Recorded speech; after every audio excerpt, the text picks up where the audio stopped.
All right, guys. Melanie's here. She's gonna be here a little later. Yeah, I didn't show the here. Everyone set? Okay, guys, we've hit quorum, so I want to get started. We have a heavy meeting tonight, so I want to get our one appointment out of the way first. The minutes for the last 2 weeks are going around. We'll be approving them later, so just make sure you give them a look and see if you have any corrections. Before we introduce our guest speaker, then, we have one appointment to read the motion. I'm reading it off my computer here. The Rensselaer Union 45th Student Senate confirms the president of the union's appointment of Donna Maletta, did I pronounce that right, to the Rensselaer Union Executive Board, effective immediately. So moved by Morgan, seconded by Jess. Donna, would you like to speak? Hi. I'm really excited to be here. Thanks. Oh. Was I supposed to say something? Just tell us a little about yourself, why you're applying for the board. Okay. I'm here as a dual major, sustainability studies and environmental engineering. I am from the Bronx. I love dancing, and I'm really excited to work with you all. Okay. Do we have any questions or comments for Donna? Seeing none, then. Oh. What type of dance? Beyonce.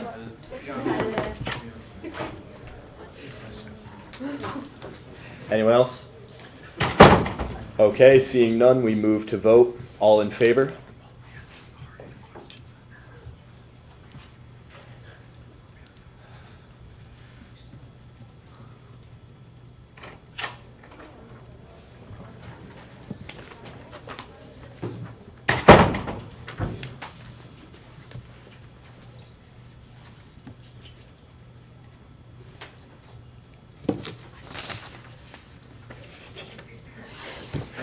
Give us a second. Raise them high, guys.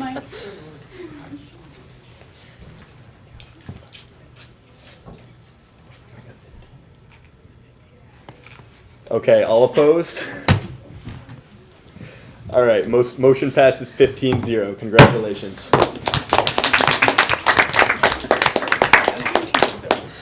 It's okay.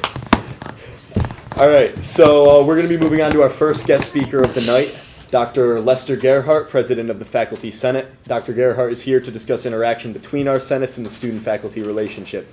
You can begin whenever you're ready. Well, thank you, and thank you very much for inviting me. I think that Kyle told me if I come a second time that I can get a red shirt, but so far, nothing. But, so I'm Lester Gerhardt from the Bronx. Where are you from in the Bronx? Morris Park. We're in Concourse. Cool. I went to school there. Did you? Yeah. Oh, I didn't know you then. Okay. I also like dancing. So. All right. Having said that, on a serious note, I'm really glad to be here. I sit now as president of the Senate. Starting last year, I had recommended as vice president that we have very strong cooperation between the Student Senate and the Faculty Senate. These are the only bodies on campus that, as an aggregate, have Senate organizations to them. And I thought we could certainly interact more than past history has shown for whatever reasons, and simply do good for each other or combine our efforts towards a common goal as need be. So we've been meeting over the course of the last year, and particularly with Kyle, who's now the Grand Marshal, and his predecessor before Chuck. And now, in addition to Kyle, certainly Marcus Flowers and the representative Jen, the graduate representative, will be meeting with as well. So one of the things we've decided to do is to have a formal time slot allocated for the faculty representative, in this case myself, at the Student Senate, and this is the first such meeting, so here I am, and I again appreciate that. And conversely, we've made available a time slot beginning in October for representatives, a representative or multiple representatives from the Student Senate to the Executive Committee of the Faculty Senate. And we meet monthly, so that will begin in October, and I've given Kyle, the dates and which representative comes is up to you. And what we discuss likewise is quite open. The goal here is to simply make us aware of your issues, challenges, happiness, as the case may be, and share in that. And likewise, from the faculty point of view, we'll make you continuously aware of what we're doing, what we're working on, and issues, challenges, and what happiness we face in a positive way. So these are not problems. I don't want to emphasize the negative side. Don't come to us if you have a problem. It wouldn't hurt to come once in a while and say things are just great. I don't know how I'm going to use my time at your meeting, but thank you for being here. And on a serious vein, I think lots of things really are quite wonderful, and we'll explore areas of common interest.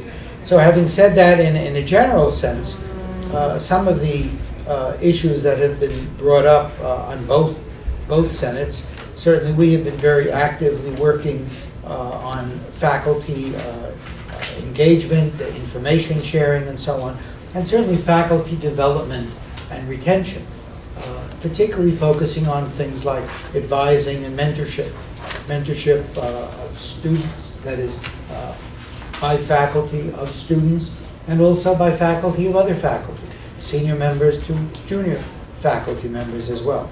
There have been a very large number of articles that have appeared recently in various journals and publications of different types, really discovering, and I say that in quotes because I sort of knew about that 40 years ago, like many other people did.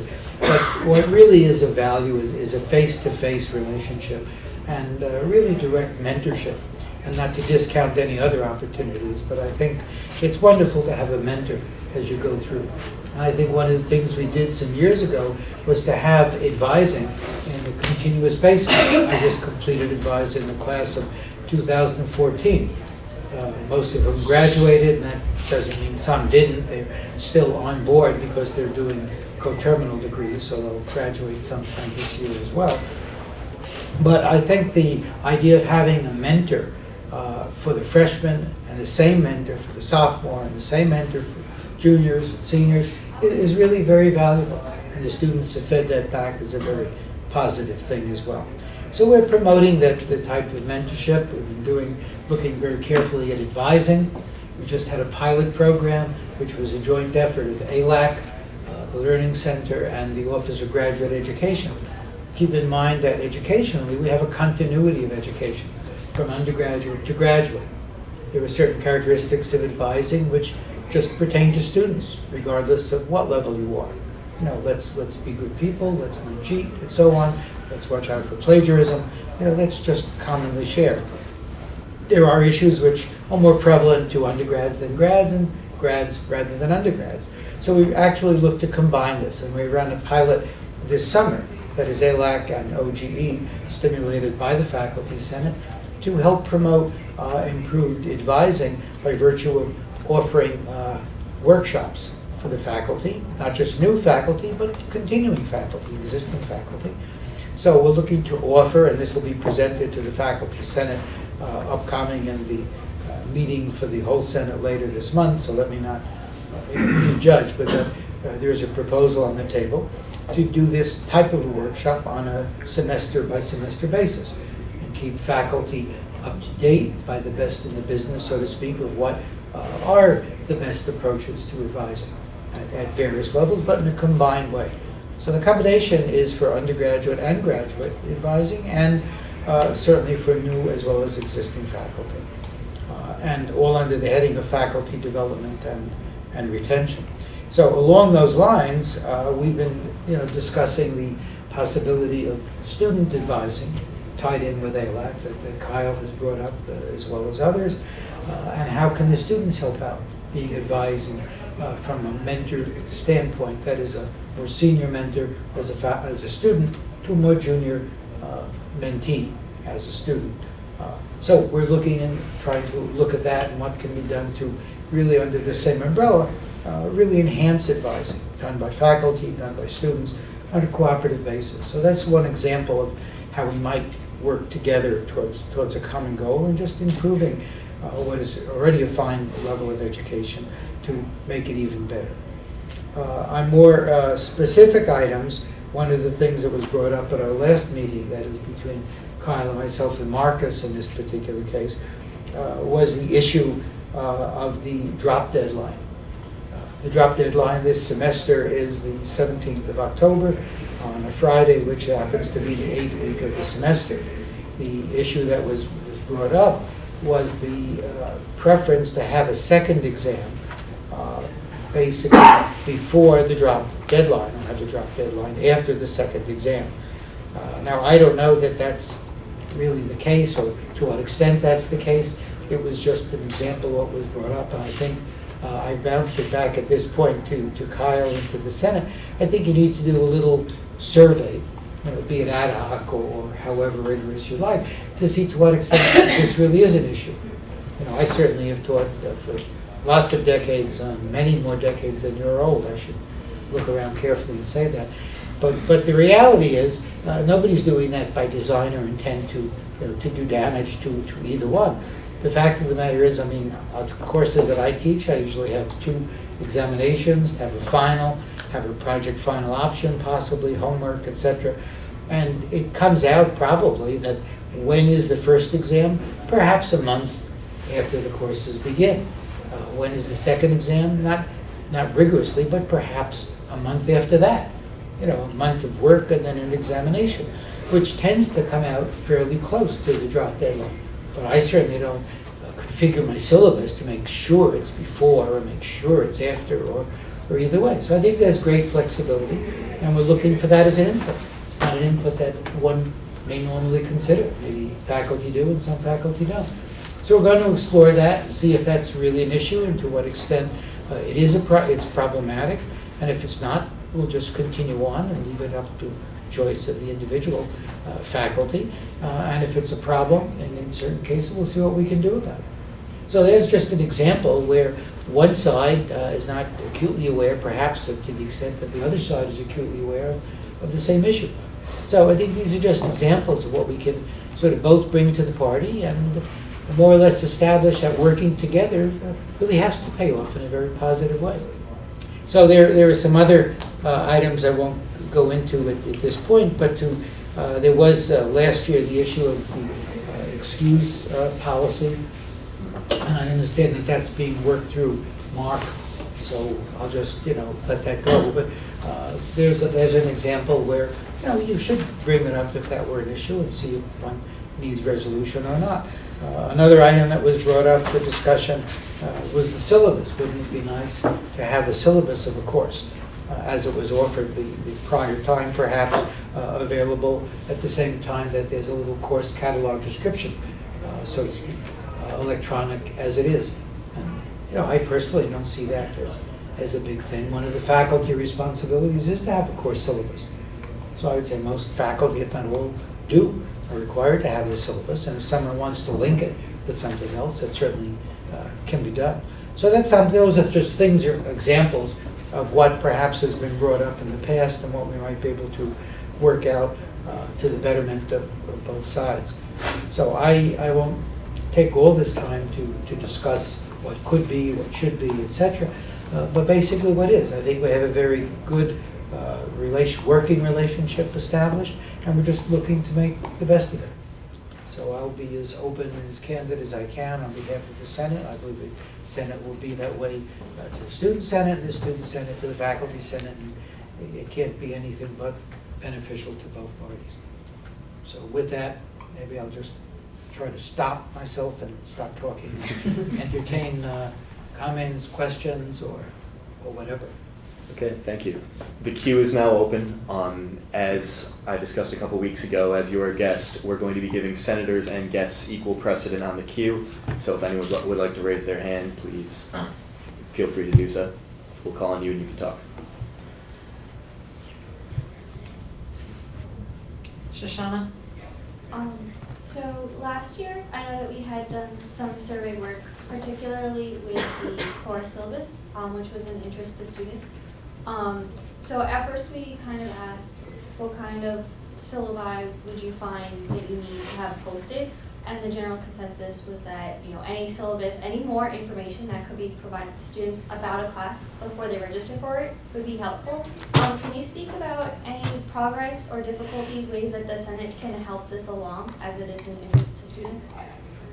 Well, I think if that's a result of the survey you took, and that's what you'd like to do, that you should have a mechanism for a formal request that a syllabus, it could be specific or not to what syllabus. We all, again, are required to have a syllabus. I mean, I could just use myself as an example only. There's a week-by-week syllabus of what's covered, of what readings there are to do, what homework assignments, when it's due, lists the time and date of the examinations, the final exam, or if there's a project final option, and when the project might begin. I mean, anything you need to know about the course as it was done perhaps a year ago, assuming courses are offered annually, or the semester before, in case it's a semester-by-semester course. So I think that's already there. We're required, and we do have that. I think it's more a question of linking and who does the linking and how do you do the linking. But I don't have a formal request, you know, for that. It didn't come to closure, so to speak, to appeal to whoever the organization is to do that. I don't honestly know I don't want to pass the buck, so to speak. But if you want to relate that to the faculty senate, you know, through Kyle, for example, as a request that the student senate respectfully requests, et cetera, you know, we could certainly take that and then take that to the right person to see how to get that done. But you know, we have to make sure that we coalesce, you know, some discussion and reach some point to say, well, that's what we'd like to do, and then submit it. I honestly don't know, as I sit here, who really would be in charge of that, if it's the registrar or not, but we certainly can easily find out, as you can find out. So you could choose to do that directly, you know, if you could succinctly make that as a request and decide who to go to, or ask us and we'll help you out and find out who to go to. It may be that there's any problem if I just don't happen to know about it, but if we had a request, we could, you know, explore that. Lexi? I was just curious, this is just something off of my opinion. Have you guys ever discussed the course evaluations that are given out to students? I believe it might be only the School of Engineering that does the course evaluations, but I find that they're very long and tedious, and a lot of the bullet points aren't relevant, that sometimes it discourages me, and I think as well as other students, from not giving course feedback. Have you ever discussed, you know, ways of bettering course evaluations or making them more uniform across the entire school? Because I think right now only the School of Engineering does it to get feedback, but. No, I mean, is that the perception? You know, I think that's the idea survey, is that what you're talking about? Yeah, like they'll give a survey mid-semester and then at the end of the semester. There's a midterm evaluation, and then there's an evaluation at the end of the semester. Yeah. We've gone over the years, again, I've been here quite a long time. Having said that, there were all types of evaluation mechanisms, from going way back to when a confidential guide, going to a Tau Beta Pi, and going to the idea survey, et cetera. There must have been, at least I would say, 4 or 5 that I can think of. I think they're very valuable to assess the opinion of the students in a particular course. They're generally a fixed format. There are certain sets of questions that are asked, and those can be augmented in advance by each individual professor to ask additional questions as well, so they can begin to focus on their particular course or their style of teaching, or whatever happens to be their interests. I think it is of great value, and I think there's a general good reception of the survey as a measurement, a metric for evaluating class teaching by the students. Particularly, there are various ways to do that, and we're doing this using the student input. So I would say this has been ongoing for many, many years. That is means by which to evaluate the quality of teaching. And I think so if you have specific, you know, opinion or questions, or it's not, I don't think it's that tedious, you know, to do. Some faculty take time in the class towards the end of the semester and ask if you would please do it now, after it's open, obviously, electronically, and it gives you a period of time, at least a week, to respond to that. And I certainly never look at it as being tedious. I look at it as being very useful across the board, you know, for the student body and certainly for the professors at the same time. It's certainly used as an input. Faculty are evaluated each year in various areas of specialty in terms of teaching, research, service, etc. And certainly this is an input into the teaching evaluation. James? If I might add, it also, in addition to the fill in the blank or multiple choice, there's a place for you to write your own opinion. And many of the students do, formulate an opinion, very specific comments, not by checking off certain boxes, but augmenting that survey, and that's applied to the professor as well. Sorry. James? What methods of communication do student senators have to reach the faculty senate? Do we go through Kyle only, or is there another way to? Well, at the moment, my intent is to bring this closer together, and we're doing that by having a time slot in each senate for the reciprocal representative. So I would say I have no, however you think it's best to do that through your senator representation. Let's at least try that. I don't want to establish too rigorous or formal a structure with too many dimensions and then not have it utilized. Let's see if we have issues, and I don't think it's as much the process, but the willingness to be open and reciprocating openness on the part of both senates. Let's acknowledge that and look to effectively utilize it. And if there are then better ways to do it, we certainly can do that. There are all types of ways. If you're looking at school by school, we have Senate representation from each school. We have 2 senators in the faculty senate from engineering, 2 from science, 2 from humanities, arts, and social sciences, and 1 from management and 1 from architecture. If you wanted to do it by school, then look at school-specific issues, we could work that out. But let's not become overwhelmed with the process until we see that we can contribute value to each other. Okay. I just wanted to say, a few people, yourself included, have mentioned that I am the point of contact for the faculty senate. I just want to give a slight correction to that. Marcus Flowers, our academic affairs chair, has really been driving a lot of these communicative efforts, and a lot of the credit for these projects, from ALAC to the drop deadline, etc., really belongs to him. If you want to get in touch with the faculty senate, definitely speak to Marcus first. He's the avenue you're going to want to use. This is to reinforce that, this is an academic level of cooperation. Mhm. Marcus is the chair of the Academic Affairs Committee for the Student Senate. So I certainly applaud his efforts and what he's done. He and I have met several times. And then he and Kyle have met with myself just recently again. So credit certainly does go to Marcus. Okay, the queue is open. Shoshana?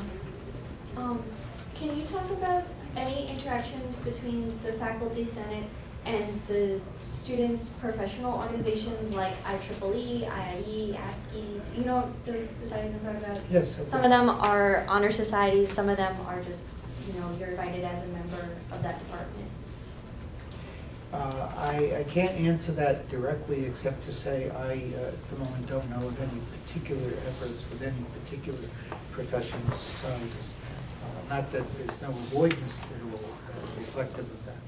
We just haven't gotten into that. We've had a host of things as we've reconfigured, restructured the faculty senate to work on and get resolved in the last couple of years.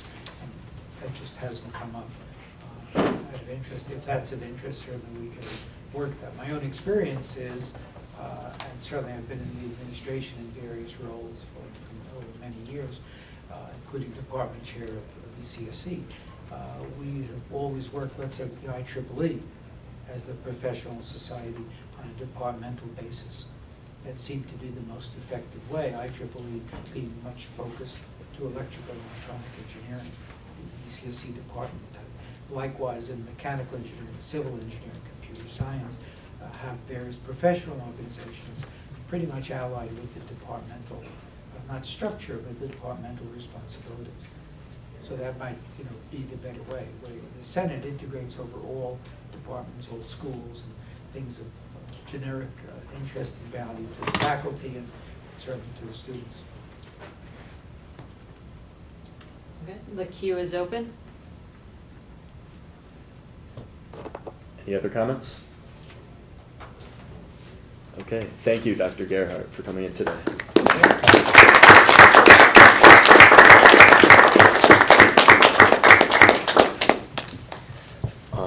So our second guest speaker is our Dean of Students, Mark Smith. Dean Smith will be presenting proposed changes to the Handbook of Student Rights and Responsibilities.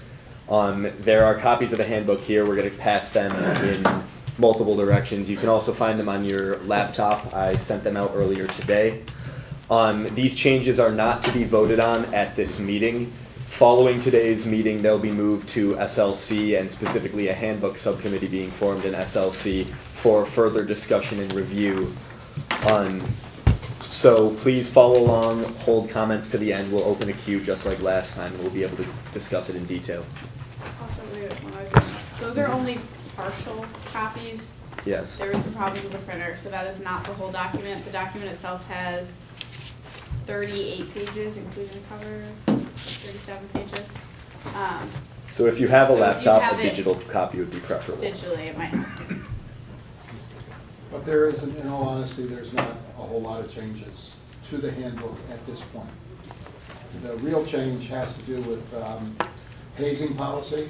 That, actually, no, not the hazing policy per se, but the Good Samaritan policy. Many students have asked, as well as staff members, that hazing be included in the Good Samaritan policy.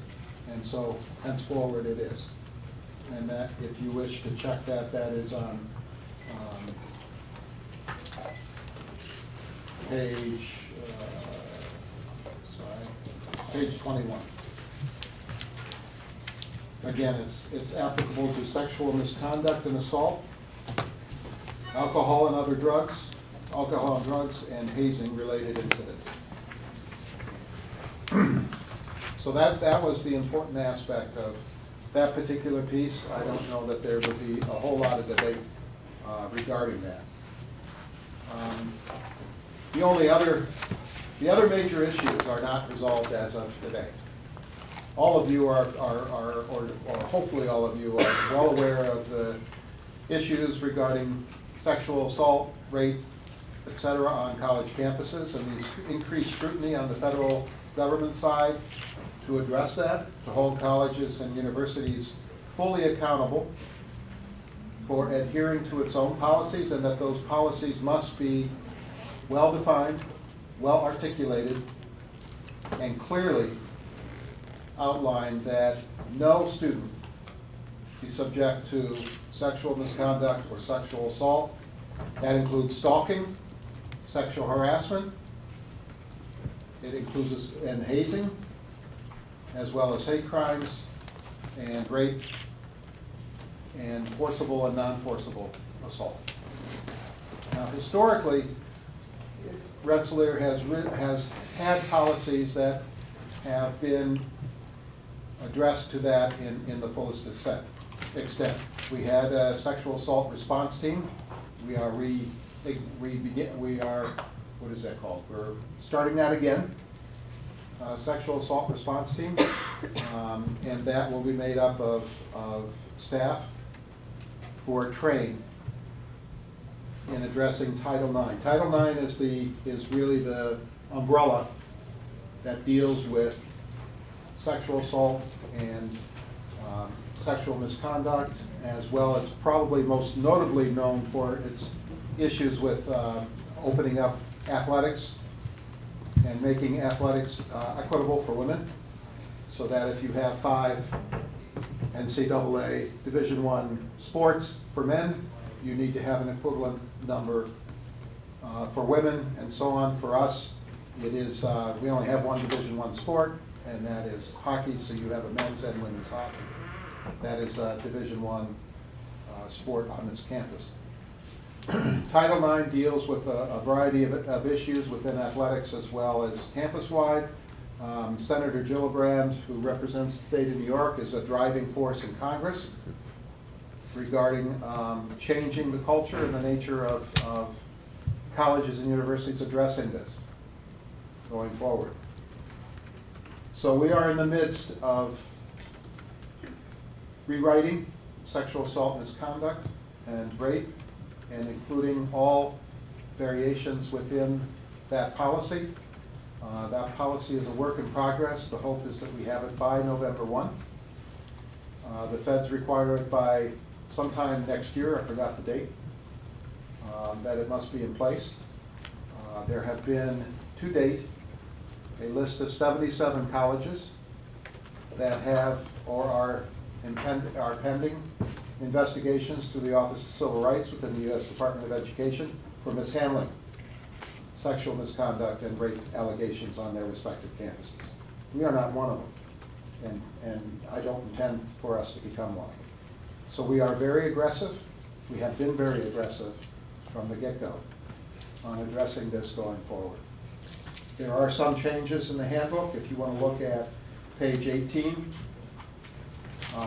which is non-discrimination, equal opportunity policy, that describes to some extent the Title IX coordinator that represents that. And then on page 20, on page 30, the sexual misconduct and assault policy. Although those, and the sexual harassment policy, although those are written out currently, that's what we're following, but I suspect that there will be some major changes going forward.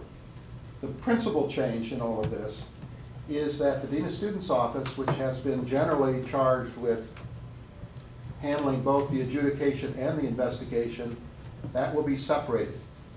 The investigation will be done by a professional investigator. That will include both a female and male investigator, that both the victim and the alleged perpetrator will be provided advocates that will be assigned to work with them over the course of the process. They're only advising regarding the process.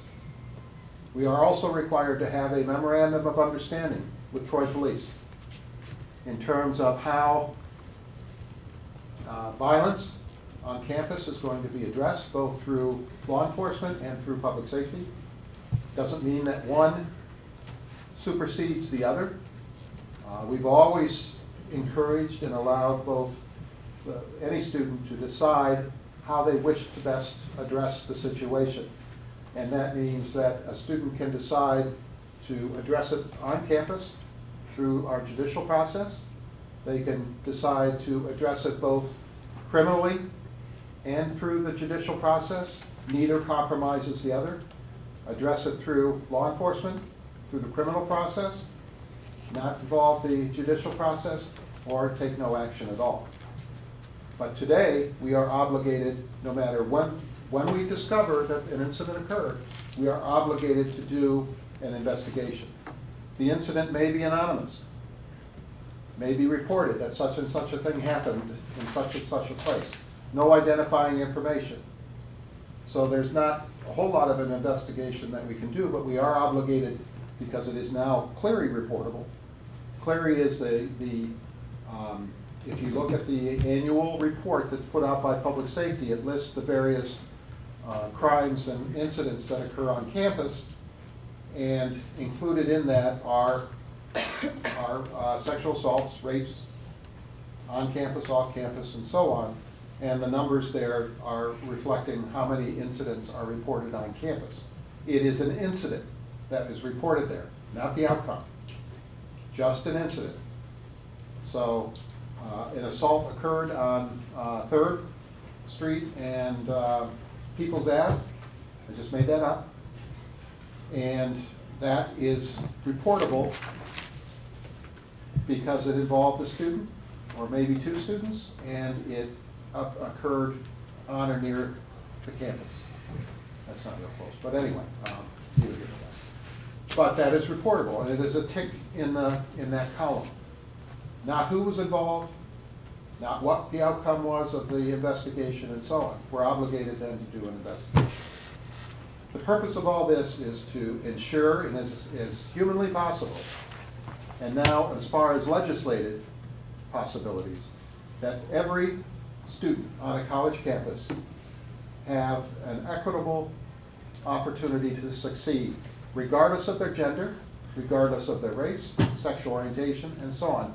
And now colleges and universities are being held fully accountable for doing that.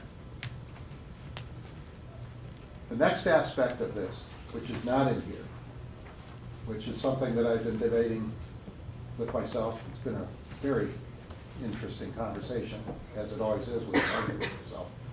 That's a little humor there, never mind.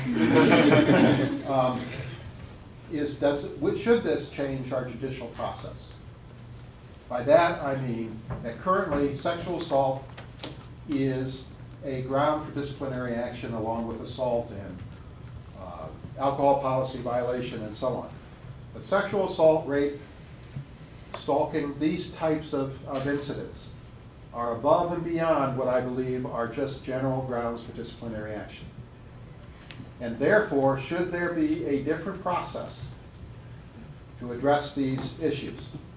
So first of all, you have an investigation. So that investigator collects the facts, interviews the individuals involved, interviews the witnesses, and then submits a report to the Dean of Students. And that report then will generate either further action, depending on what the report says. Is the person responsible or not responsible? And if the person is responsible, what is an appropriate sanction that will be issued in that regard? And should that sanction be issued through the hearing officer process, or should that be issued by the Dean of Students? At which point then the student perpetrator would have the opportunity to appeal that, not to the Student Judicial Board, but to a panel of adults who are trained under Title IX, who have the resources available to fully understand that issue, and then render a decision. The grounds for appeal would still, I think, be the same. That there was procedural error either through the investigation or the adjudication process, that the sanction exceeds the, is too extreme for the action, for the offense, or new evidence has been discovered between when the decision was made and was not. Now why? Why is that? Because, as you all know, suspension and expulsion is on a student's transcript. That is a permanent, lifelong record. It does not go away.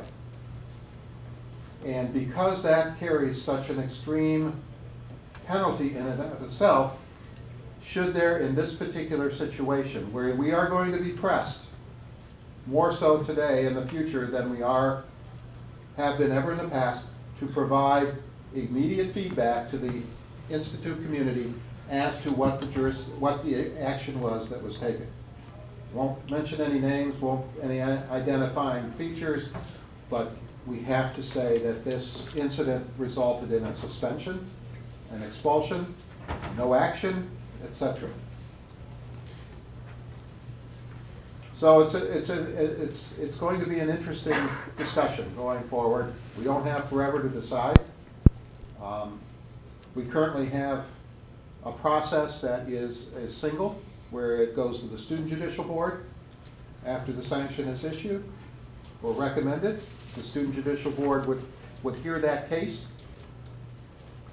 I have sat through far too many of those cases, to be honest with you. It is an enormous burden on the students to be able to hear and go through and follow the details. It is an enormous burden on the part of the victim in these cases, or the survivor, in order to face his or her peers, and wondering whether any of them will say anything when it's all said and done, or disclose any information that comes forward in that hearing. On the alleged perpetrator, the same kinds of concerns, that will there be anything disclosed, anything released? Now, to date, and this is really is kudos to the Judicial Board, historically. The Judicial Board has, to my knowledge, never, ever disclosed what occurred in a hearing. They have never, ever compromised the integrity with which that hearing board is formed, and no student has really ended up in a situation where they had to fear for either identifying factors or anything else that would come out of that hearing. But it is an enormous burden on an 18, 19, or 20-year-old to hear the case that we have, or the cases that are involved, and the nature of those cases. We have an obligation going forward that we need to provide reasonable protections to both the survivor and to the alleged perpetrator. We have expectations that we must fulfill, we must make a decision whether or not we feel that particular situation warrants an emergency suspension or a warning to campus based on the nature of the incident and what we know. So all of these things are currently being debated, currently being reviewed. I would ask that the Student Life Committee, Student Life Committee, yes. yes, there's a handbook committee or something, or any of you, for that matter, that would like to join this discussion going forward and help determine what that process is going to be. We have obligations that we must meet in terms of legal standards. For example, every campus across the country, public or private, can only deal with preponderance of evidence going forward. So if it's more likely to have happened the way that it was described, it probably did, and that's our level of evidence. It is not reasonable doubt. It is preponderance of evidence. And that's been our standard in judicial cases from day one, so that's not news here. But it is in some parts of the country. Let me just stop. Any questions, comments? Queue is I open. really encourage you, as you begin to look at the future and what this is going to mean, how best to go forward, and what role, if any, you or your peers wish to play in defining what this what this policy will be when it's all said and done, because it will affect every one of you in one fashion or another. It will affect those generations coming after you in one way or another. But the goal is a safe campus for all concerned. Greg? So, I know that one of the reasons why rapes sometimes go underreported is because they happen in situations such as the victim was at a fraternity party, they're underage, and they're inebriated. Is there anything either in the handbook currently or being proposed to be put in there that would deal with such a situation? Yeah. And make things safer and easier for them to. That's been a regular comment throughout, not only here, but across the country. So, from what I understand, and this may or may not be reflected in the legislation that comes out of Congress, that anyone who is intoxicated is not able to give consent, period. Okay? You understand what that means?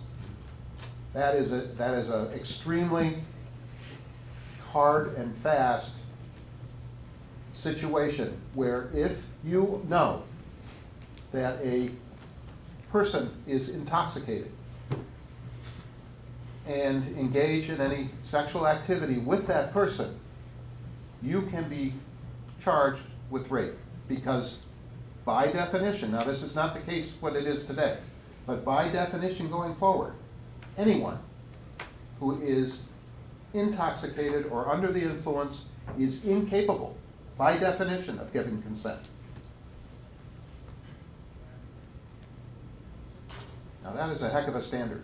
I'm not sure whether it'll come out to be. I'm not sure whether it will be that black and white. But you have to understand going forward that there is less and less gray area, less and less discretion that's going to be exercised on this level. Shoshana? You spoke about possibly changing the process of an investigation if a case came before you. That instead of being by RPI staff, it would be professionals investigating. Can you speak to what the credentials are for those professionals, either federally mandated or RPI mandated? No, they are, generally what they will be is that there be some training issued to an investigator regarding regarding sexual assault, rape, stalking, those types of crimes.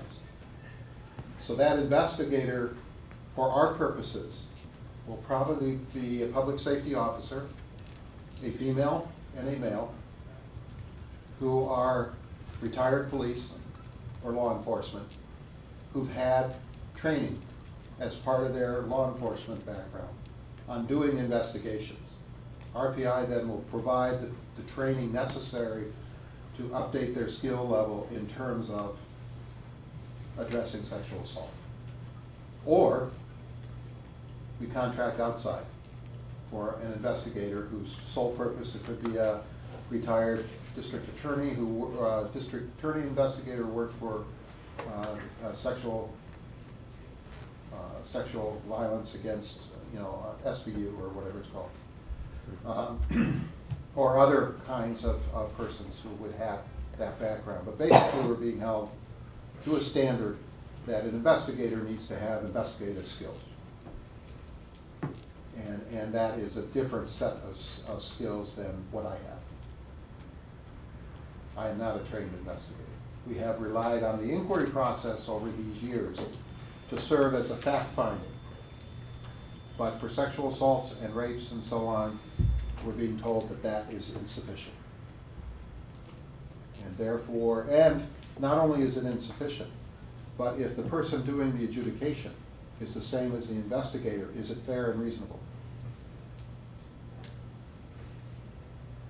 Does that answer your question, sort of? So there aren't federal No, credit- there aren't. No. I mean, there may be within law enforcement if you have a specialty in that, but we haven't seen anything that would define yet. Could come tomorrow, but there hasn't been anything to define what that investigator, that's left up to the institution to decide, except it can't be the same person as who is adjudicating the case. That is definite. James? You, Sorry. Yeah, sorry. you mentioned that you felt the student judiciary committee might get these sort of cases might be far too difficult for them.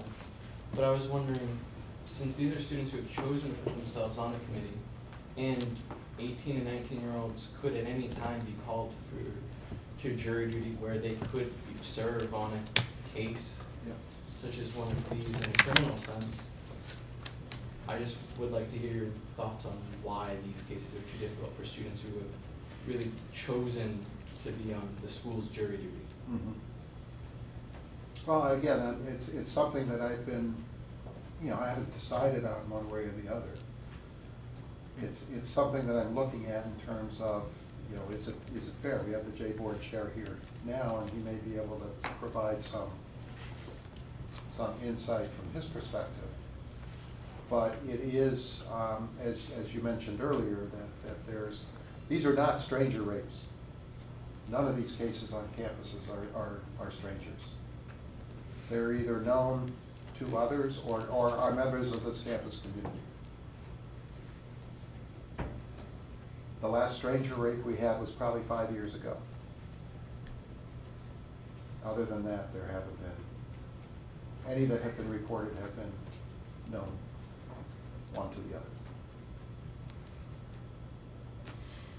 So, I mean, you're right in the sense that that would be. So is it reasonable, I mean, do we want to train?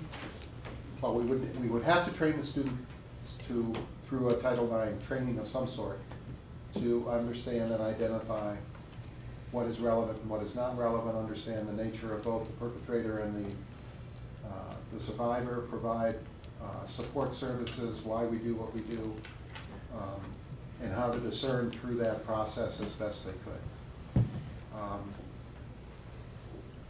If you're called to jury duty, you're just, you know, if you're selected for the jury, you may not be because of your age. You may not be because you, in the view of the, you know, the defense or the prosecutor, you know, you're too young, you're too close to the age. You're not mature enough to handle the case, and therefore will be disqualified as a member. But all those things can happen. Here, you don't have that option. You can recuse yourself if you choose to. But at some point, we need a full board, so everybody can't recuse themselves. So that's what I'm thinking about. Is it fair and reasonable to expect any of you that volunteer or join the judicial board to hear a case of this magnitude? And I'm just talking, you know, you haven't heard a case. None of you have. I have. And they are very difficult. Very, very difficult.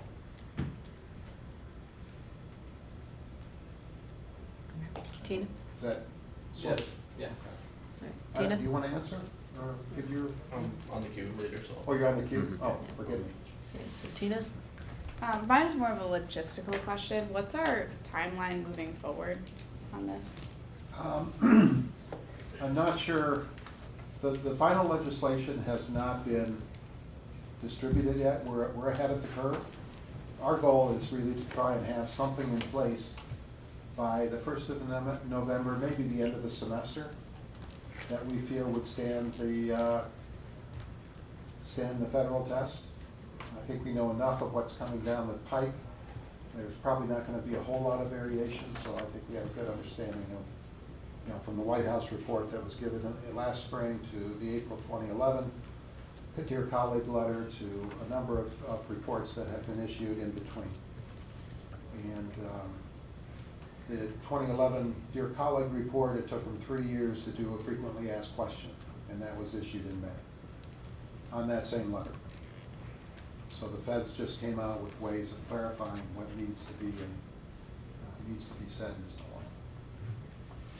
So I think in terms of looking at a timeline, I'd like to have as much discussion as we can this semester, if it's not too much to ask. I know you got a lot of things going on, but it would be, and again, it doesn't mean that it all can only be senators. Whoever you want to involve. I don't care if it's 2 people or 50 people. The more the better, in my opinion. You know, the more discussion that can be generated, the more ideas that can be tossed around. This is not cut and dry. And I don't think we're going to go the way that California is arguing now, where they want to have a signed consent by both parties before any sexual activity. But that's California, so you know that you know, they're going to do things as quickly as possible. But anyway, I don't think that made it too far in the legislature. I thought it was kind of comical that they brought it up. Can I ask for like a little more clarification on that? Sure. Because the cover says 2014, so if we're saying like end of semester, wouldn't that make it 2015? That's why I'm kind of confused. That what, again? Like the cover says 2014 through 2016, so like when is this effective? Okay, yes, all right, I'm sorry. The handbook that you see is 2014 to 2016, okay? We do the handbook every 2 years. So the handbook as written today is what will be in place until we change it in 2 months or 3 months, and revise it and bring it back to the Senate and say, this is our revisions for this particular area, this is what it's gonna be. So then that revision, you can vote on it and support it, or you can not, but it doesn't mean that we don't have to follow it. In the front here, it's got that national disclaimer that says that we can change the handbook at any time we want. Aaron? But I prefer not to do it that way, because I think there's too much to talk about regarding this particular issue. It is not, some things we won't have control over, some things will be mandated. Like having an investigation separate from the adjudication, and that the investigation will help drive whether or not there is further action or not. Does that answer your question? Aaron? Hi, so I'm a part of athletics, and I was a captain last year and a captain this year. And one thing that I really like that athletics does is every single year we see the faces of, I forgot what the team is called, the response team. Sexual assault response. Yeah, the sexual assault response team. We are introduced to members of the sexual assault response team. So when I start off the year, I know who they are, I know I can go to them. I don't know if anyone else in the room has those same resources or knows who is even on the team. And I know athletics is, they're really big on getting in front of these issues because across the nation, that we are at higher risk for alcohol problems and sexual assault problems. And that's just statistically, but at RPI, we are on the lower end. And I believe it's because they act before things happen. And the captains every year go to a kind of a couple hour long session with the task force team, but it's someone from the outside who comes and talks to us. Yes. And it's boys and girls, and we're together, and they address all sorts of problems from bystander intervention to does no mean no, and everything under that blanket. And it's really good because then the leaders are informed, and we bring it down to our peers, we bring it to our teams. And I think it'd be a great thing if other leaders on campus could have this same opportunity to be educated in this problem, because I find that it's not throughout campus. Other people don't know about their resources. Athletics is very proactive because they believe that we are more at risk for these problems, but in actuality, everyone is at risk for these problems. And I believe if student leaders are trained and they know something's happened, they know where to go. Whereas I don't know if everyone in this room, and everyone in this room is a leader on campus, knows who they can go to, who they can talk to. And it's very scary to have to talk to multiple people about your problem. So if someone comes to you, you don't want to have to ask 5 people to get them help. You want to be able to say, hey, I know this person, I've met them, here's who you can talk to, they will help you. And also, by being trained in this way, I have seen people perform bystander intervention, because once it's on your mind, it's a lot harder to ignore it. And I find that it's super helpful and it really opens people's eyes, and I would like to see that available to more people on campus. Maybe you don't have to force them to go, we have to go, it's a requirement, but at least give them the chance so that club officers or people in the Senate or the executive board and the J board can go to this and learn about it if they want, so you can be a resource for your peers. And that's an excellent idea, and we are taking that from athletics in terms of how active they are and making that across the campus. Greek life is another risk area, and they have been engaged in this. Similar to athletics, last spring they went through almost every chapter, I believe, in one fashion or another, and did some of the discussions that went on with that. And then the next goal is clubs and organizations within the union. But the point is that, yes, we're all part of the same campus, all part of the same community, and we need to look out for each other and provide support and know when a person is at risk and be willing to step in and intervene before it's too late. So yes, thank you for that. And athletics has been a leader in that area for some time now. And I have a second comment that I know you say it's a lot for students. Can we try to limit follow-up a little? What? Can we try to limit follow-up? We have a long queue. Okay, well, it's really short, just that, I know one of the biggest problems is that a lot of people feel like schools sweep it under the rug, and that's why I feel like it's really important that students here get to handle these situations, because your peers aren't just gonna sweep your problem under the rug. They're not just going to try to avoid putting a number on the table. I feel like the fact that you can go to your peers and that we address this problem ourselves is a big factor as to why RPI is strong in student leadership. And just handing it off to faculty seems, I guess, less personal, and that's one of the biggest problems a lot of these schools have, is that students feel their problems aren't being addressed. Okay. I would disagree with that, but I think that's an important argument that comes up with that. You know, the RPI has not ever swept, to at least as long as I've been dean of students, that under the rug. We have paid the price for that, but it has been active. What we have not done historically is to provide a list to students in general, or to the notification to the poly to print the outcomes of cases, not identifying, but showing students that these are addressed in as much as humanly possible. But I know that is an underlying factor, and I hope that you'll join us in terms of trying to work through that to a point where can we reach some compromise that no student is going to believe that it's swept under the rug, but at the same time, students who have to make those adjudication decisions are not put out either. As a reminder for everyone, please state how many questions or comments you have before you start, so we can kind of just keep track of things. Sorry about that. Anthony? So just, it was good to hear the thoughts that are going around. Having been through the judicial process with disciplinary cases, I do think that it would be good to have a different procedure, specifically for these sexual violence cases.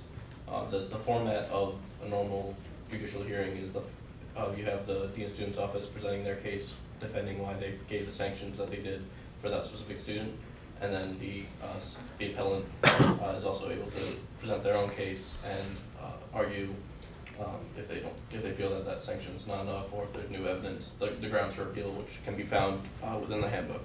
But specifically for these types of cases, that format doesn't really meet when there is a victim or survivor and this perpetrator. That format just doesn't really make sense. But so having a different approach, I think, is definitely a good idea. But I would like to see maybe, if it can't be the full J board, maybe more senior members of the judicial board receive this specific training and be part of that panel, which hears the cases. Yes, I do agree that judicial board cases are tough. Just normal disciplinary cases can be tough sometimes as well. But I feel like having those senior members who have already gone through a few difficult cases and receiving this extra training to the level that the staff has also received would be a good compromise of having both faculty and student representation on this panel. But those students are more prepared than your average student who just gets called up for jury duty, and they're prepared to serve on that panel. Yeah, I think that's another reasonable consideration where you're kind of allowing some compromise. James? I was wondering if you could explain the difference of hazing-related incidents before it being included in the Good Samaritan and after it's included in the Good Samaritan policy, or was it always in the Good Samaritan policy? No, it was not included, but there were those students and other, I think the Alcohol and Other Drug Committee subcommittee also recommended that it be included. I think it was in terms of reporting a hazing event or what observed and so on, so that the individuals would feel some level of security in making the report, or the organization said, we're doing this and this is wrong, we know that's wrong, so we're calling ourselves out, so to speak, with the understanding that there may be education issues involved, but that it hasn't reached a point where either someone's got hurt or I have to discover it, and then there are judicial issues. Kyle? I have two questions. Both are related to the assault response team. First on, and this kind of comes out of Erin's comment. Erin mentioned that that athletic teams are briefed on the purpose of this response team, get to meet the response team.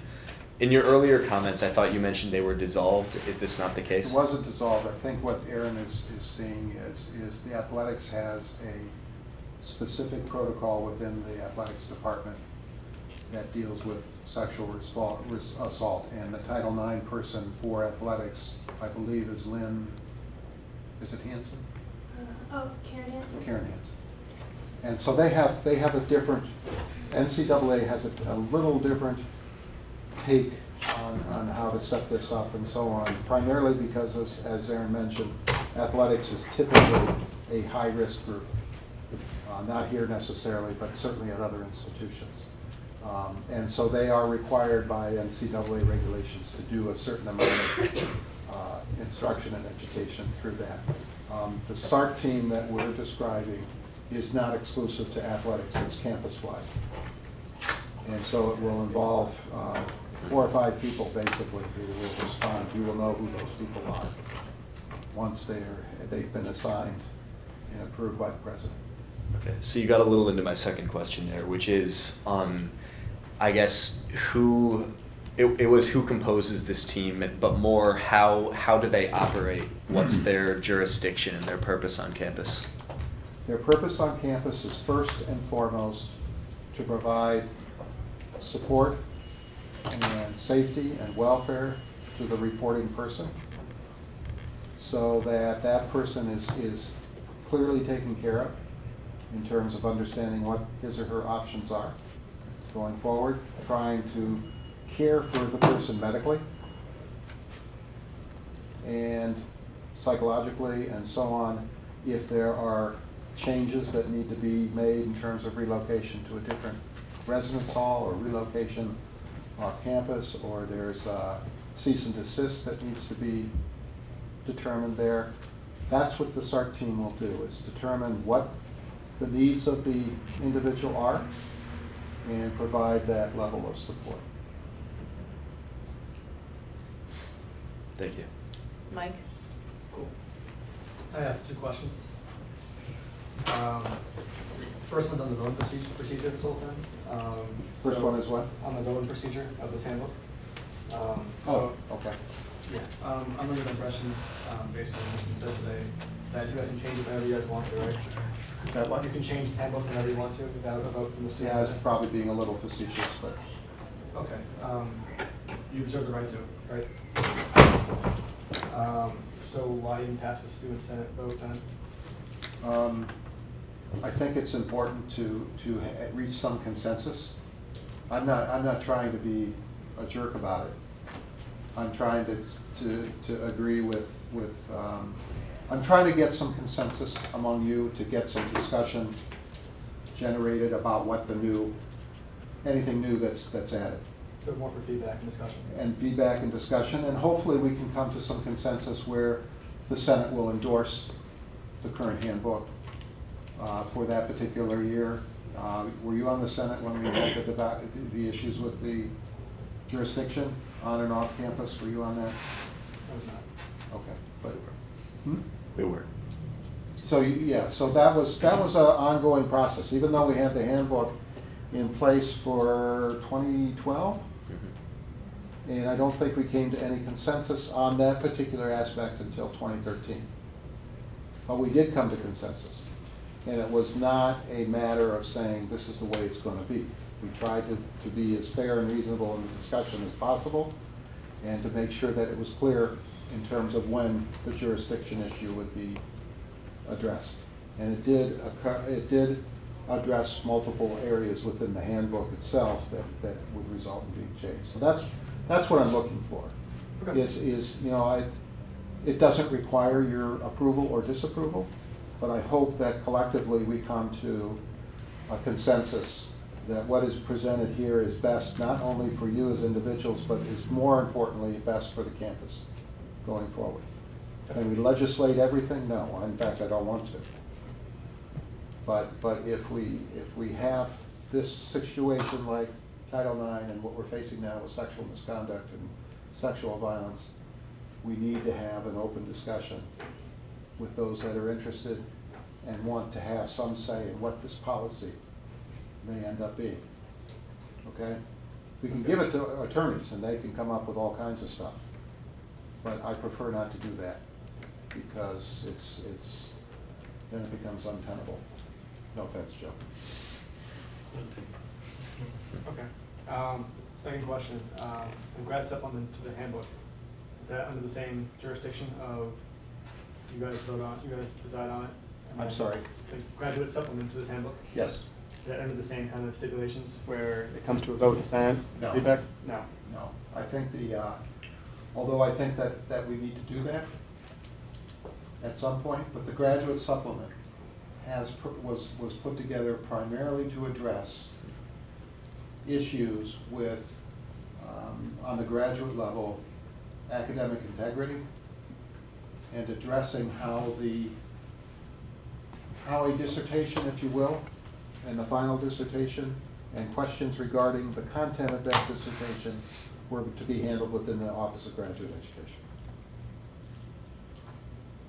Let me be clear. There are dissertations that have been discovered being plagiarized.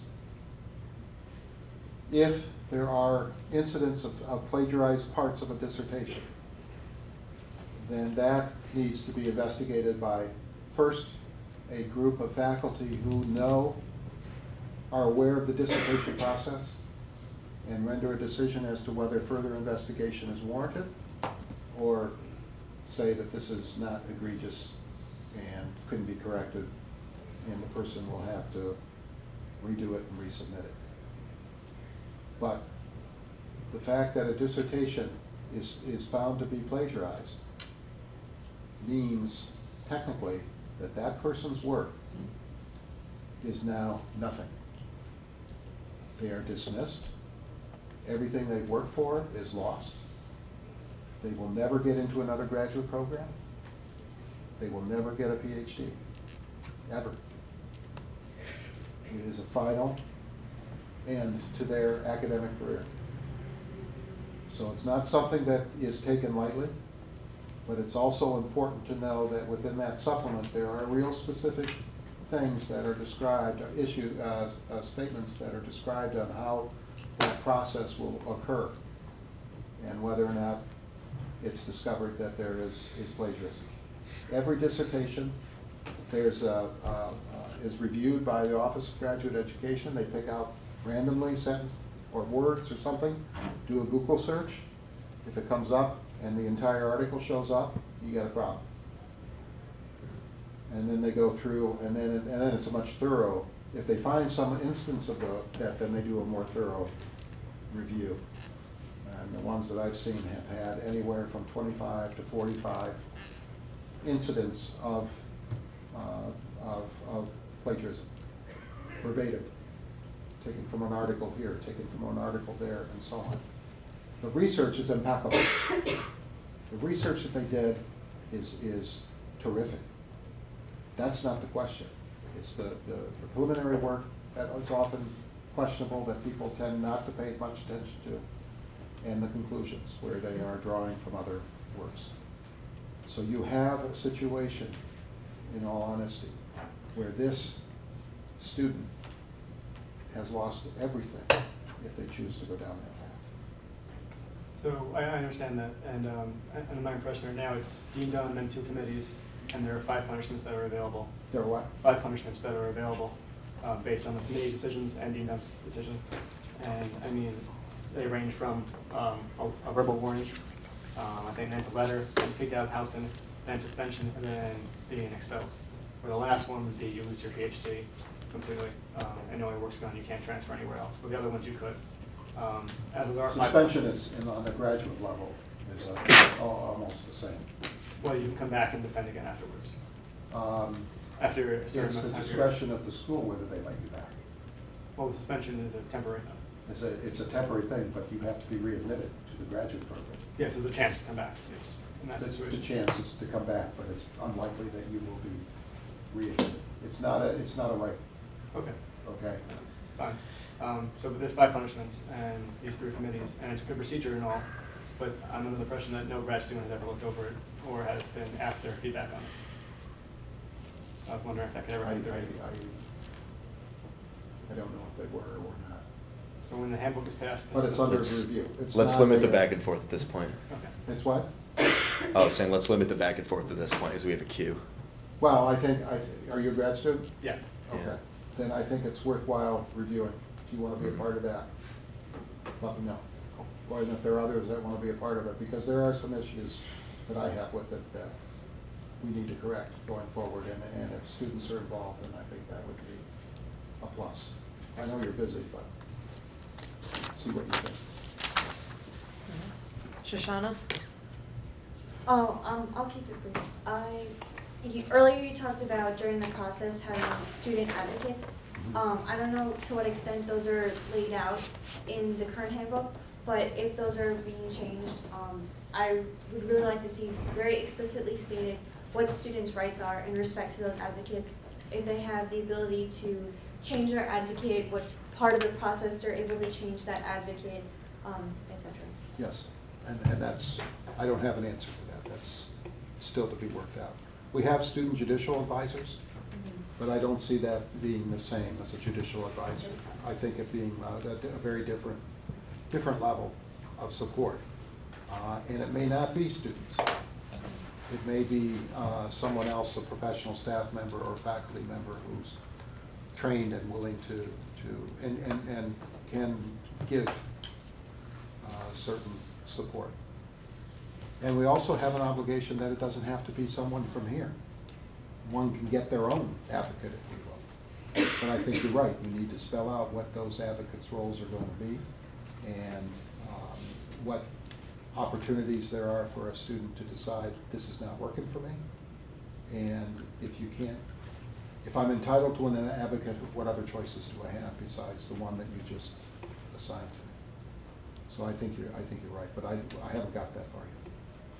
So I don't know what the what the limits are going to be, but we do have to spell it out to figure out what that's going to be, and that will probably be in the policy itself. Okay, Lexi? So I'm chairing the Student Life Committee, and we're gonna be working on this issue, and I'm just wondering from your viewpoint, where you're looking for student input the most. I understand that you must have an investigator, so that's something that federal law requires, but you're also suggesting changing the process by which we don't have the J board review the cases, it's a special board dictated by Title IX, as well as reporting the outcome of cases. So I'm not sure if the federal law requires those, or those just things that you're not sure about. I'm just trying to gauge where you want the most student input. I think we have a draft, so I think the student input would be most important in reviewing the draft. Not Okay. to start cold, that would be unfair to you. But we've worked on a draft all summer. So we're now at a point where draft number 822 is now ready. And so I think if that's where I would want to start, is with that draft, which is the policy. And then we need to develop flow charts, we need to develop options, we need to get feedback from students as to what, would this even fly? Based on your understanding of you're being a student, and you saw this for the first time, how would you respond? Or does this make any sense at all? Or is it so wordy that I get lost and I'm not going to read the next page because it took me 20 minutes to read this page? So it's really kind of looking at the content and the nature of and the quality of the policy. Does it make sense? Is it reasonable? Is it fair to all concerned? Is it biased in any way? One toward the other? And kind of go down that route. But there is a draft, and for those of you that are, if I give it to you, you can distribute it however you wish, and go from there. Okay. So the draft isn't in the version that we have today? No. Okay. No. What you see in the handbook today is basically what was written last July, Okay. okay? And that's gone through a number of iterations, none of which is final. So this is the only one that, we have to work with something, and this is as close as I could get to it. When I thought the final federal regulations would be close to it. Kyle? Very much echoing Lexi and Tina's points. Do you have kind of a rough time frame by which we could be given the current draft to begin our review, to give as much input as possible for that continued conversation? Yeah, I think I can get that, to Lexi. Is that published so all of you can access it if you wish? Is that the way it works? Well, we're under Student Life Committee, we're going to be forming a handbook group. This handbook group will be open for anyone in the Senate to join. The changes themselves will be distributed to the Senate as well What for about additional students review. not a member of the Senate? Can they join the handbook Yep. committee too? Yes, We'll be anyone can join. advertising it. Okay, then, let's see, I suspect I can get that to you before the end of the week, if not Okay. sooner.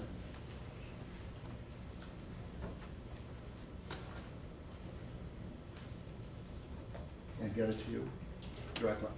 I'll write my email. I think I have it. No.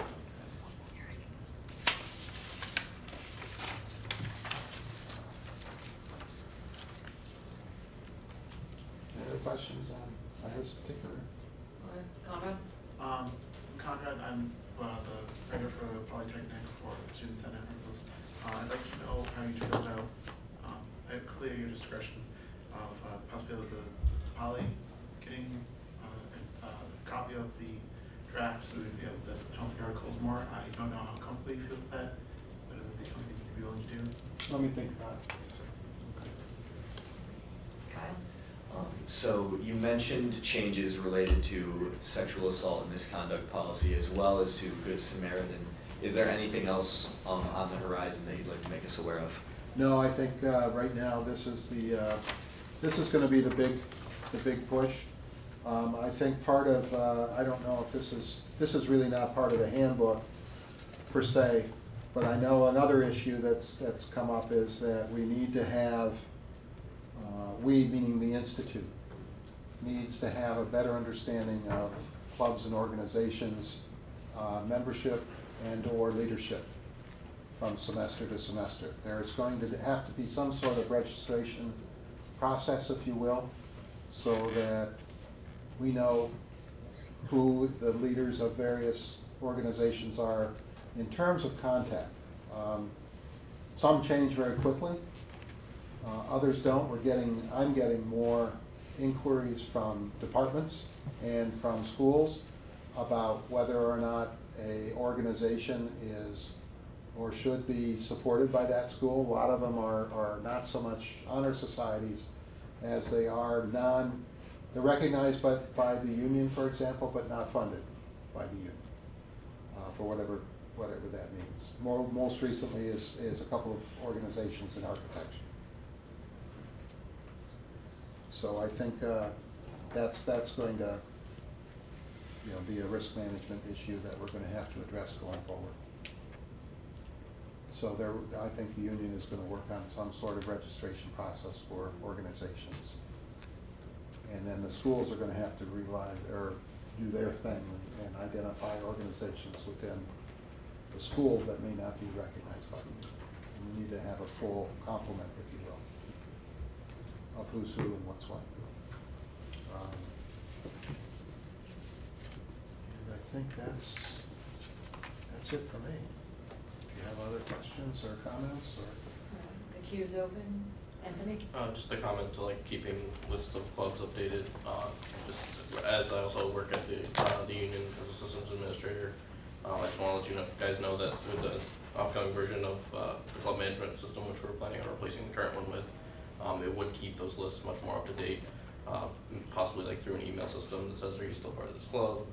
If you don't answer that email, it might just axe you off the list, but having methods to ensure that maybe the first contact of that club is definitely up to date, so we don't have outdated lists in the club management system.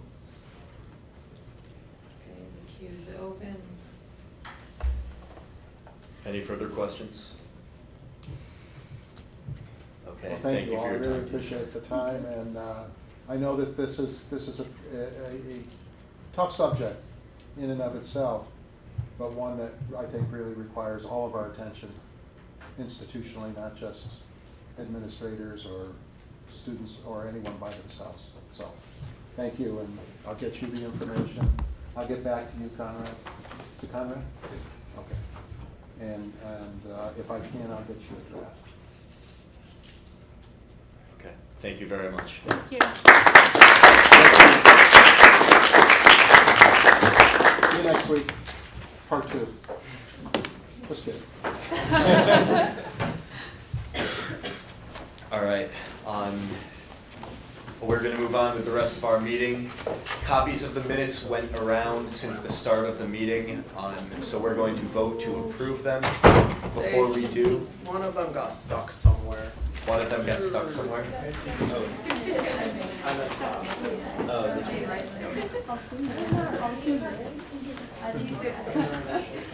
Would people like to take a minute to review the minutes? I can go through the rest of my report in the meantime. Okay. While that's happening, first I want to thank everyone here who helped out with Hockey Line, especially Paul and Mel. I know she's not actually in the room. The event was a huge success. We broke ticket sales records for the second year running with, I believe the number was 452, but I'm waiting on a final quote from the field house. We're going to be having a follow-up meeting soon about creating more stable structure to run the event rather than the last-minute scramble that's been done every year with the GM in the first couple weeks of school. So this will be discussed. Senators are welcome to take part in that conversation. Next up, polos and binders. Does anyone here, just raise your hands for this, does anyone here not have a polo yet? Do you think you could mark them down? Keep your hands up, Hal's gonna keep marking. Yes. I've been told I have one. Did we get one last year? Thought I gave you one when we met. Well, we'll make sure that happens. But I'm gonna make these required for all of our future meetings. Like Chuck last year, I hope to give out candy. However, without a car, it's a little tricky for me. So, one way or another, there'll be some incentives happening. But try to wear these to our meetings. It looks good when we have guests in the room and everyone's wearing their polos. You know, we present a real good unified face as the elected voice of the student body.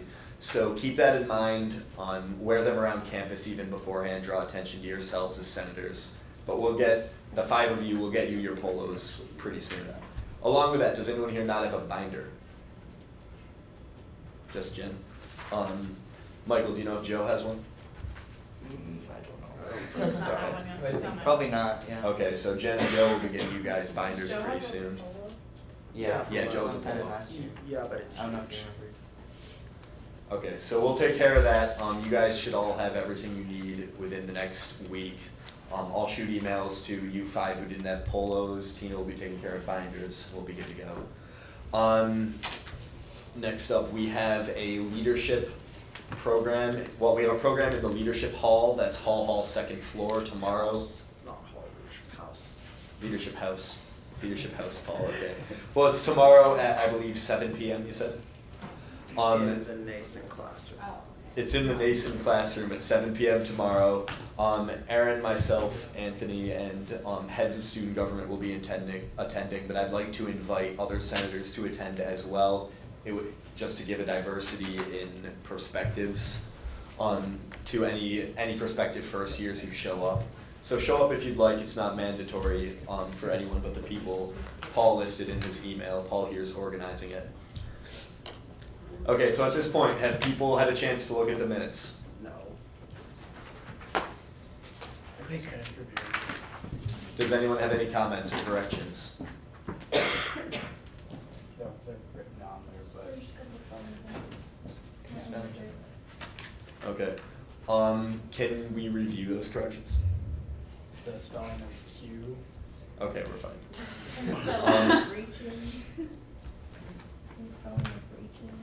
With any further, do you have any further corrections, or can we move to approve these things and get on with the rest of our meeting? Yeah, I think we're good. Okay, would anyone like to move to approve the minutes? Second, first, something. You first. Paul moves, any second? James seconds. Okay, all those in favor of approving the minutes? I'm taking minutes now, by the way, if you haven't one.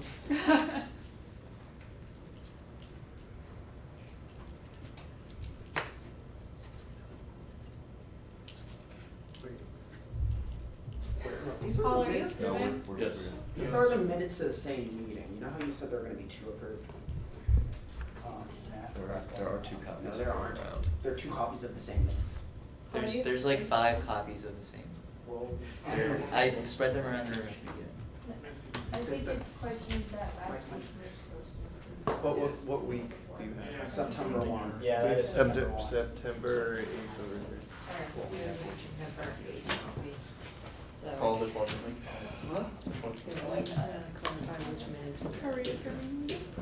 Wait, which minutes do you have a copy of? I have 3 copies of September 1. Then we're approving September 1.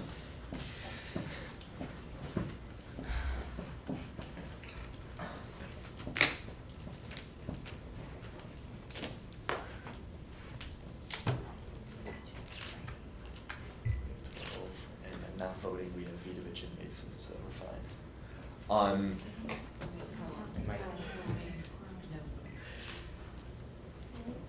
If the quorum in the room vote. Yeah.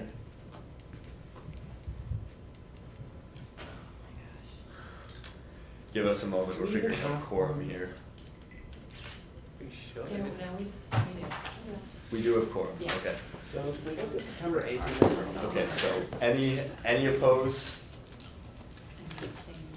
Abstains, that's gonna be Vidovich and Mason. Okay.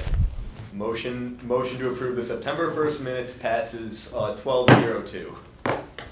Do we have the September 8th minutes? Yes. Yeah.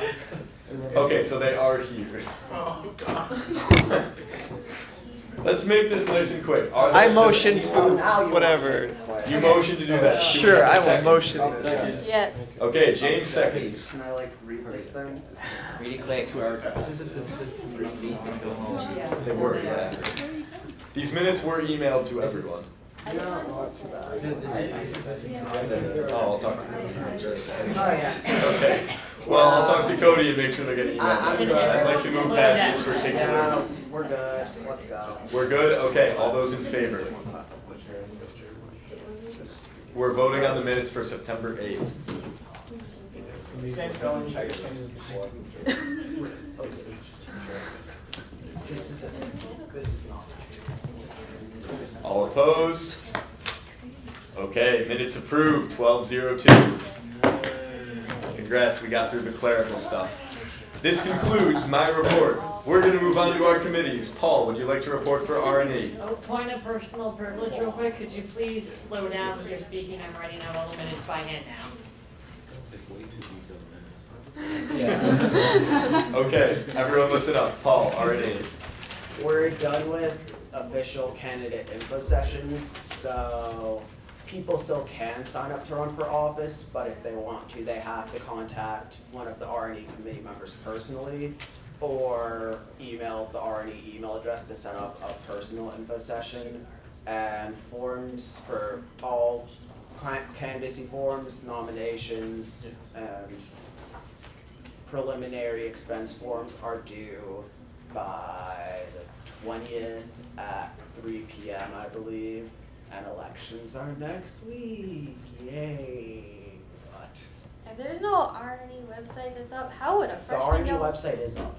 Okay, how would a freshman know who to contact if they? It's in the handbook, and the website's up, and stuff's on Flagship. And it's printed out and in SGS on the wall. Anybody want more sass? Okay. Does Melanie have a plan to, do you guys have enough staffing for the poll stations? Monday and Thursday? I can check the Listen up, drive. guys. We need a few more people for some of the slots. Okay, send information out to the Senate and we'll be able to help out. Okay. I'm gonna give Gavin's report at his request for communications. Communications met last Thursday. They're meeting again this Thursday, September 18th from 4 to 5 p.m. Communications is currently looking for more membership, so committee chairs, once you've chosen your publicity directors, please contact me. Any other senators, once again, Thursday, September 18th from 4 to 5 p.m. in 3511. That appears to be it for now. Yes? Is the Student Senate website run under communications? Communications and web tech. Okay. Contents, communications, actual operating of the website is web tech. Okay. Can I make a formal request that it be updated? We're working on it. Wait until later in the agenda. Yeah. Okay. All right, AAC, Marcus. Okay, fast version, academic representative, oh wow, I really screwed that up, alright. Academic representatives, high-level course mentoring, research opportunities, research archive, course syllabus catalog. Oh, I will keep Just email them, please. And drop deadline investigation, all being worked on. You will have more information presented to you at next meeting. Yes, no, yay, okay, fine. There will be more information available later. We are looking for more membership as always. We're running strong, we can run stronger. And we are still looking for, this is actually an important note, the Faculty Senate Curriculum Committee requires 1 graduate representative and 2 undergraduate representatives. They've been chosen for me to select because I was one of the representatives last year, and the Academic Affairs Committee, it seems fitting that I be involved in this process.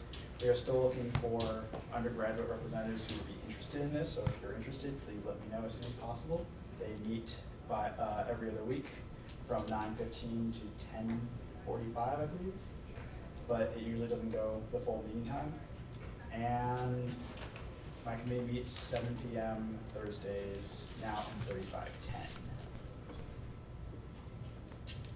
A quick suggestion to Marcus, just based on what Dean Smith had mentioned, would be good to form a subcommittee of the Academic Affairs Committee to discuss the changes to the graduate supplement, the handbook, or is that not going there? I feel like that could go with SLC. That's I just want to, since it's specifically dealing with academic focus. Anything else, Marcus? Okay, thank you. Michael, FSC. We meet every Tuesday at 5 o'clock. We have 6 projects on our docket this semester, which include some new stuff like making changes in the Mueller Center, which I need to talk to Aaron about. Reevaluating parking, picnic tables, room reservations, classroom assessments, and crosswalks on Breda Ave. So if you guys are at all interested in any of those, I'm looking for more senators to come out to the meeting Tuesdays at 5 o'clock in the SGS. So yeah, and this week we're going to be finalizing plans for the light walk and talking about those projects. Yes. Did we drop the project for pet-friendly housing? Pet-friendly housing is now under SLC, so yes. Oh, we stole that. I tried to steal it, but Kyle finalized. Bruh. It was great. Brought the hammer down. You Yeah. can join SLC, Abby. Don't do that. Lexi. James, you had a question. Yeah, any progress on the Arizona Iced Tea? Arizona Iced Tea is back. Perfect. There we I go. think IFC did something with that. I don't know if you've heard anything yet, but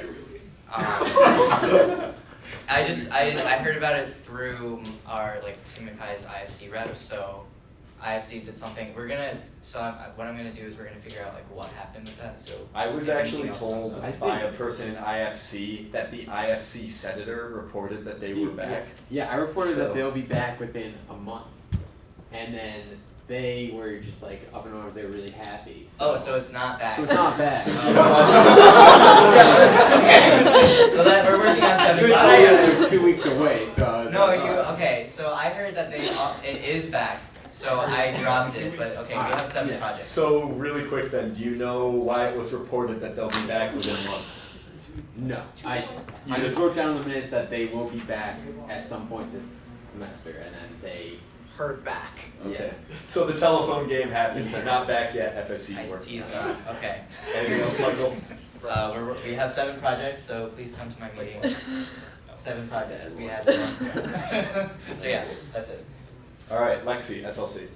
All right, so last meeting, there are new members and so new ideas. We continued to brainstorm, and now we have some general project areas which we'll start operating under. These include the Health and Counseling Center, Residence Hall improvements, student policies, which this semester will heavily be focused on the student handbooks, and then some general things that did not fit within those categories. So I am in the process of choosing a vice chair, a publicity person, and also am going to be looking to people for leading these areas. So if you're an SLC or not an SLC and like these areas, you can feel free to talk to me if you're interested in leading a project. Yeah, so our meetings, once again, from 6 to 7 in the Student Government Suite on Wednesdays, so hope to see you there. Thank you. Do we have a web tech representative in the room? Web techs this week. Gabe goes missing one time in every Morgan, race. CRC. Give me 1 second. Hold on, I have it here somewhere. So on the 27th of September, Sage has invited us to, or Sage invited us to attend Sage Fest, which is on September 27th from 12 o'clock to 4 p.m. It's on First Street between Congress and Division. It's something that they're taking care of. They would just like to see some RPI students, just so that both student populations can kind of mingle and say hi to each other, if anyone would like to go. And then our first formal meeting will be this Thursday, sometime between 5 and 8. I'm still waiting to hear back from the current members to really solidify that. And I will email that all out to all of you guys. Okay, thank you. Tina, you have a special report. Not that special. On Tuesday, September 30th at 4 p.m., there'll be a student government website focus session for all the different branches of student government. We're looking into rebuilding a common hub for all student government branches where Senate would be a tab, e-board would be a tab, to kind of center those things and look at pretty much a complete redesign. This is separate from the redesign of the union website, not to get confused. So I'm looking to we're gonna take the hour to see what every branch needs so that we can have some consistency and similar structure between all the different tabs. So that is Tuesday, September 30th, 4 p.m. I'll let you know in a room. Okay. So there you go, Conrad. Yes. Thank you.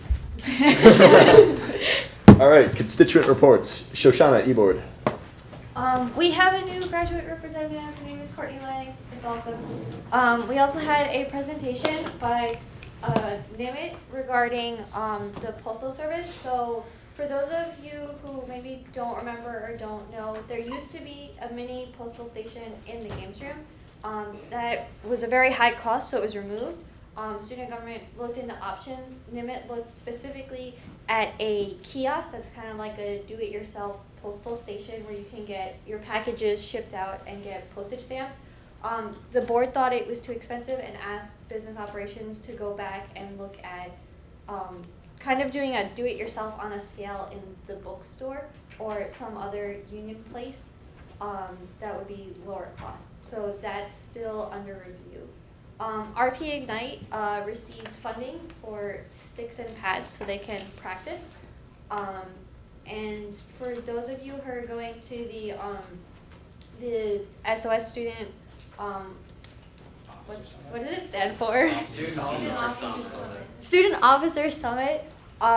The program is still being finalized, but if you have any curiosity what the individual programs are, because you're on the fence about it, Holly has that information. It's going to be really exciting. I'm looking forward to it, so I hope to see you there. I'll see you there. Okay, thank you, Shosh. Anyone for grad council? We had a town hall meeting on Wednesday. Yeah, Wednesday 5. We had around 30 plus people, maybe like 36, which is pretty good for grad students. Great for grad students. Let's see, done talk for like several hours. Who's here? Oh, cool, I'll talk right quick. He stonewalled several students. He acknowledged he made mistakes, but never did apologize. Says looking for suggestions and recommendations to do with the money, because there's no plan to do with this extra fee so far. You said he did take suggestions? He's looking for suggestions still. He took some at the meeting too. Did not guarantee a student spot on this committee that's going to decide what money is going to, but we'll take recommendations, but will not guarantee a spot. That kid left after a fuss. Let's see. No real plan. Is there a plan? There's no plan to remove or lower the fee in the future. It's now there, will be there forever. There's a possibility they might loop in tuition though, and that might be nice for people who have tuition waivers. And they're looking into a waiver right now for the near future if you're too far away from campus. Sorry, pretty much. Yeah, Anything else? just wanted to add that he said it's for a graduate class program, which has nothing to do, I guess, like it's related in name only to the undergraduate class program, but he said it's supposed to support graduate students a different way than undergrads. He said that he'll take recommendations, but he can't concretely guarantee that that they'll be implemented at all. Yeah, so this was, this fee was for graduate support, was what it was used for, and professional students for graduate students is different from undergrads, so that money's going towards that. Though what exactly the class stands for graduate is kind of sketchy still, and there's no formal plan. You want to give them a quote? No, I'm not going to go on record giving that quote. That's why I won't say it then. But there's a list of programs that I've yet to see still, that we were promised to see, and you want to expand upon that list and make it, I was told there were 67 activities or something like that, but I've not seen the list still. They talked through a couple of them. That's pretty much. Okay. It was a fun meeting, you guys missed out. Thank you. James, IFC. Alright, so every Thursday, there's letters for letters from the DCC. You can either go to the DCC or submit it online. September 19th, bid commitment day from 1 to 5:30 in the Union. October 20th through 24th, Greek week, funding has already started. September 22nd through the 26th, hazing prevention week. And evidently I brought back Arizona Iced Tea single-handedly. That's it. Okay, Morgan, Anna? Okay, well, most of them are the same updates as James, but, the main one that happened was this past weekend, 85, women were given bids to sororities after formal agreement, so yeah. Anything else? Okay, so any unfinished business, any new business? Joe? Whoever's taken the meeting minutes, if we'll note that today's the 15th and the agenda says, okay. My bad on that one. Any? Approve the meeting minutes of the 8th twice. Weren't they messed up last week too? So judicial board selection committee is forming. I sent out an email to the president of each class. So if you know your president and they haven't selected somebody yet, just poke them and make them pick somebody. But that would be much appreciated, so we can actually form the judicial board. Go ahead. When do you want the names by? Huh? When do you want the names by? As soon as possible would be awesome, but maybe end of next week if you can. Okay. Anything else? And I'm going to be doing like a social media blast of JBoard application thing. So if you know anybody who wants to apply for JBoard, encourage them to. Thank you. Any questions from our press? Before we adjourn, I think we learned a few things today. First, committee chairs try to keep your reports a little shorter so we don't take like half an hour going through the end of the meeting. Next, don't play the telephone game when you're reporting back to constituent bodies, so Arizona Iced Tea. will only appear when it actually appears. You tell one person. Third, join SLC or talk to Lexi or myself if you want to be involved in this handbook discussion. I encourage as many people as are interested to get involved. We want as many voices expressed as possible to make sure students have a fair representation. And finally, read the minutes. Let's not do that again. Send out the minutes. Meeting adjourned. Yes, and then- With that, what they say.